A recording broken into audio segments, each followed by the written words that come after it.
Hello everyone, Berserkhead here, and welcome to Buy, the series in which I talk about the newest piece of DLC for Rome 2 and tell you whether if you should buy it or not. It's been a while, I've been taking a break from Total War, that's why there haven't been any Total War videos on the channel, but now that this DLC is out, I'm gonna start making Total War videos again, and of course, should you buy it for every single DLC that comes out. Speaking of that, I actually missed the previous DLC and I have a reason for that. I just thought that the DLC had so little to the game that it doesn't really deserve its own episode.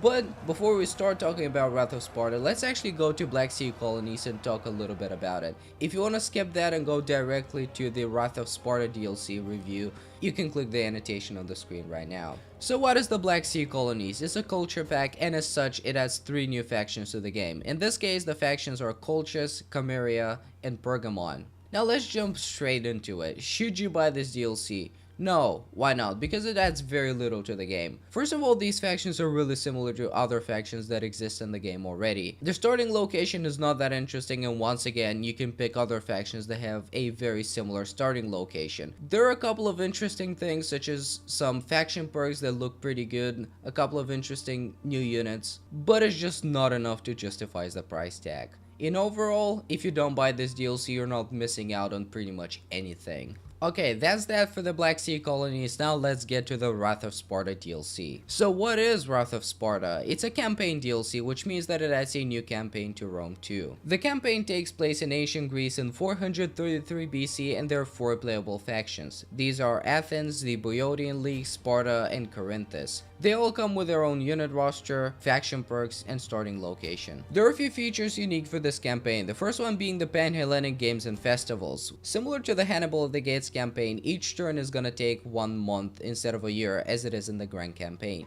This means that at different times of the year, there are gonna be different events that pop up. So for example, the Olympic Games. Once these pop up, you're gonna have to make a decision. So for example, you can spend money to support an athlete to go to the Olympic. Based on the outcome of the event, you're gonna have a perk influencing your faction in a certain way for a certain amount of time. The next unique feature to this campaign are the tech trees. Since the campaign takes place in a different time period, the tech trees have been adjusted accordingly. And the next feature that I wouldn't necessarily call an addition is the replacement of culture with tribalism. Tribalism works in pretty much the same way as culture. The only difference is that instead of to a certain culture, every faction is going to belong to a certain Greek tribe. The next feature that I personally find very interesting is the so-called Persian threat. The way this works is that if one of the Greek states starts getting too powerful, the Persians are going to involve in a military way. And last but not least, as every other campaign pack, this one adds new units to the game. There are over 50 new units for both naval and land combat. So that's that for the campaign features. Now let's get to the question. Should you buy this DLC?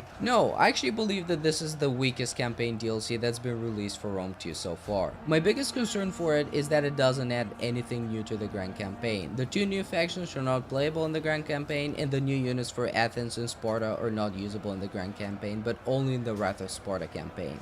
Another concern that I have for it is that it's a little bit of fan service. There is a big part of the Total War community that's into Sparta and the whole Greek factions thing, and I believe that they're the target audience for this DLC. As for me personally, I feel that this campaign doesn't have a more interesting setting than any of the other campaigns for Total War Rome 2, and I think that a lot of people feel the same way.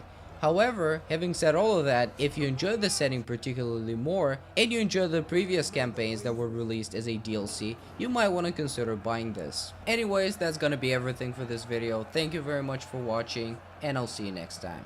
Goodbye.